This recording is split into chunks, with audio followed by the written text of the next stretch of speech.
Welcome back to another Wednesday on the Pagan Perspective.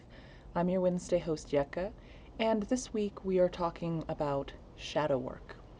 So, the question is, when someone says shadow work or working with your shadow, what do you think of? Jung? Or maybe another teacher you know of? Do you personally use shadow work in your path/practice? And who do you think could benefit from such work? So, first off, what do I think of when I hear that term? Two things come to mind, and the first is, in terms of what the shadow is, or shadow work working with, is sort of in a Star Warsy way, the dark side, right? All those things, those emotions that we don't usually value, that we don't consider very positive, like lust and anger and rage and those parts of ourselves that we don't like as much, that we aren't as comfortable with, but exist in all of us.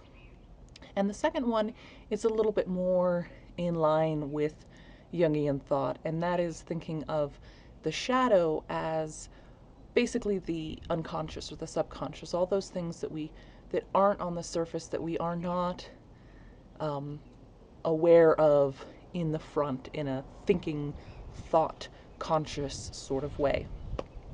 Um, and then some muddling in between those is what I usually think people are talking about when they talk about shadow work.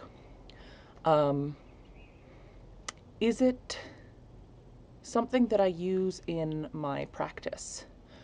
Well, when I was, I guess, kind of the middle teenage years, I got really interested in Jung and did all kinds of reading from his writings and people that were students of his and took his stuff in different directions and the context surrounding all of that. So I was very interested in it.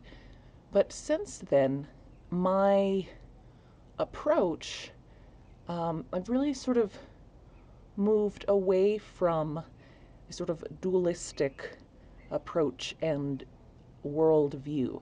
And the a lot of Jungian stuff really is built on this duality, this binary, the anima and the animus, um, and I see that a lot in not just Jung, but in a lot of today's culture. I see it in a lot of modern paganism, with there's the god and the goddess, the light and dark, the male, the female, the natural, the unnatural.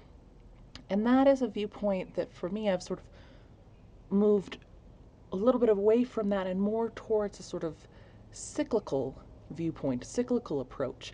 Not that I don't see the value and don't unconsciously fall back on that type of view, but it's something that I don't usually use consciously as an approach. Um, that being said, I think that the things, whether we're talking about the shadow as the dark side or shadow as the unconscious, those parts of us that we are less aware of or aren't aware of, aren't important things to work with. Quite the contrary, I think that those are very important. I just don't frame it like they are an entity to themselves or it's a whole category of themselves. Those things are part of me, and those are such critical things to try to be aware of and to be conscious of, but I don't think of it like they're my shadow or that they're in this dark place in me, because I don't look at dark and light as a sort of the positive and the negative, or what's visible and what isn't. And so I will try to work with those things, just not in that framework. I might work specifically on looking at anger, or trying to access a part of me that is less, that's a more primal part of me. Um, let's see here. And so, who do you think could benefit from such work? Um, well, I think that it's a totally valid and useful framework if that's the framework that you're going to use to approach it. And it's actually kind of cool timing this week for this to be the topic, because tonight, for this for the northern hemisphere, this is the shortest night of the year. So tomorrow morning, my time, I think it's 4 a.m. or something like that, is the summer solstice. So we're about to transition into the dark time of the year, that gate, that change, that switchover. And so if the framework of looking at your shadow side is something that's useful for you, and the framework of the wheel of the year and looking at time that way, there's a nice kind of synergy for the two. So who could benefit from it? I think really anyone who wants to use that approach. But it certainly isn't the only approach, and it certainly isn't the only way to work with those aspects.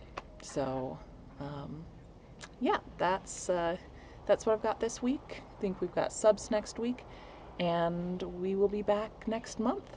So until then, have a lovely week, have a lovely rest of the month, and a wonderful solstice if that's something that you celebrate.